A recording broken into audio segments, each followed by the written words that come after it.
I'm Amanda Cialetti, Vice President of Content and Strategy for License Global, and welcome to our License Global Fast Chat.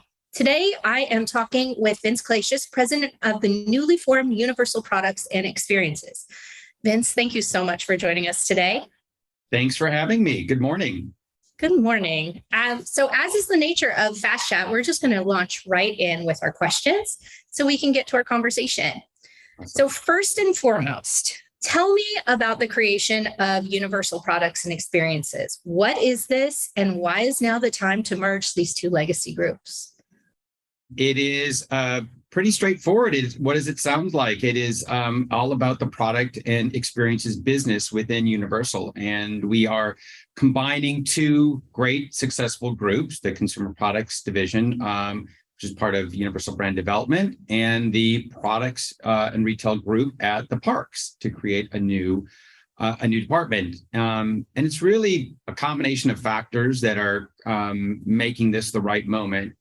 First, just kind of going through the pandemic caused a lot of shifts and changes in the landscape. And as we all know, a lot of changes in consumer behavior. And for us, that just created a great opportunity to think a little differently and capitalize on some of the changes. And then secondly, Mark Woodbury, who's now the chairman and CEO, took the helm in January, and he's just got an incredible vision for the next chapter for this broader parks and product business. And so, for us, it's a chance to kind of think differently and capitalize on new opportunities. And then the latter part of this is just, again, bringing two really successful business units together. And I keep saying it's a 1 + 1 = 3.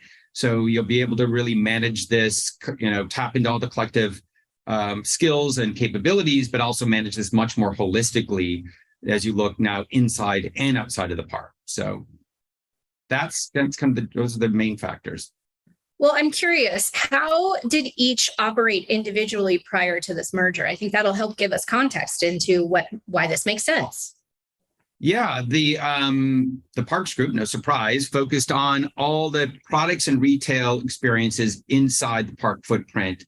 That group is also vertical operation, right? So when it comes to the product piece of this, there's a range of sourcing options, right? They can certainly, there's buyers, they're buying from even, our licensing partners, but they're also all the way to the other end of this where they're directly sourcing with factories, of course. And then in contrast, you have the consumer products business, which is really focused outside of the parks. And that's primarily a licensed business, right? So those are the main differences, and pulling it all together now to be one big powerhouse division. That's interesting. And I think really interesting to our audience is how is this merger going to change business as usual for those in the business of licensed consumer products? Well, as I mentioned before, it's now you have the capability of tapping into this collective, different skill sets, but the collective creative horsepower. And as we've been saying, part of our goal is really to drive and elevate our product and retail experiences on par with our parks attractions. And, the park attractions are just incredible. We're ranging from the Harry Potter land, which really set a whole new standard for that industry, all the way up to just last year, they opened up the Velocicoaster, which was rated the number one roller coaster in the country. So a high bar, and now, meeting that same level of quality across everything we do inside or outside of the park. So that's really one of the most, I think, forward objectives and goals of this whole thing. Secondly, is to have a one voice approach, right? Mm-hmm. So taking a step back and strategically managing this business across all the platforms and all the channels. And then you're leveraging learnings right across the different businesses or across the different regions, and or realizing where it's appropriate efficiencies or on the other hand, further differentiation. So, that's the key piece. And then lastly, I would say, now you can leverage all these pieces, right? So whether it's physical product or digital product or gaming or retail or park attractions, and combining all of those for connected experiences, which is obviously a major movement in the business as well. And then just providing much deeper, richer experiences for the fans.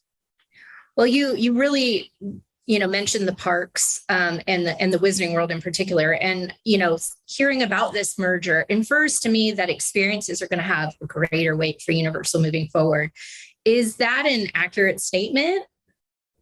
Yeah, I mean, I think experience as a whole, right, is becoming, a key focus for consumers, whether you're a teen or a 20-something or a family looking to have more experiences with your kids, right? So we're already doing a lot of that, right? On the live entertainment front, we're going to continue to dial that up, whether you're talking about Jurassic World Live, for example, or we had Jurassic World the Exhibition, incredibly successful live entertainment businesses that we're continuing to build out. But now we're also in a more meaningful way applying that to product and retail, again, both inside and outside. So you'll see that dialed up quite a bit as part of this objective as well.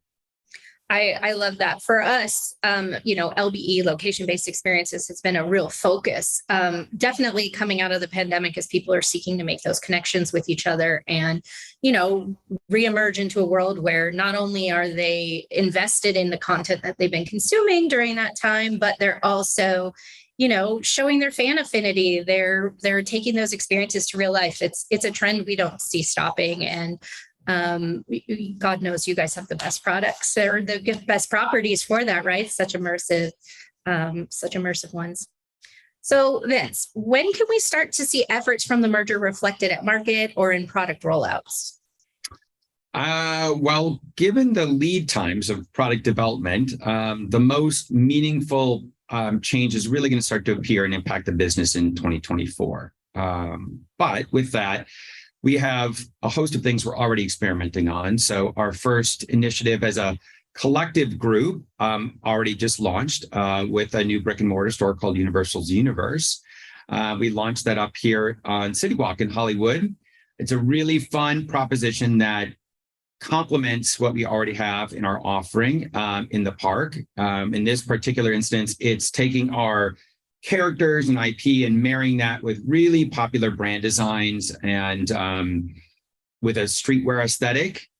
So you'll see our IP from Minions, where you'll have piece types like bucket hats and tracksuits that are really inspired and done with artist collaborations, all the way to black and white stills on some of our piece types for properties like ET. And then we have a whole range of collectibles that are already hot and selling out. And it's really interesting concept. It's like kind of capitalizing on that drop culture. So you got to come and buy it now, and then otherwise it's gone. So we'll have refreshed product every 3-4 months.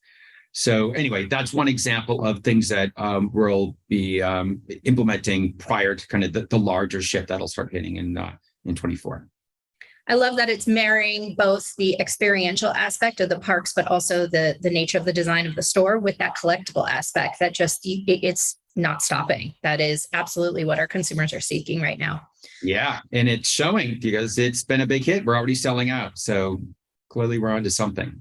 Clearly. Well, thank you so much for your time. We really appreciate you joining us today for License Global's Fast Chat. And congratulations on this merger. It's a wonderful initiative to see coming to life. Can't wait to learn more about it. Well, thank you. And thanks for having me. And I'll talk to you again soon. Absolutely. Bye-bye. Thank you.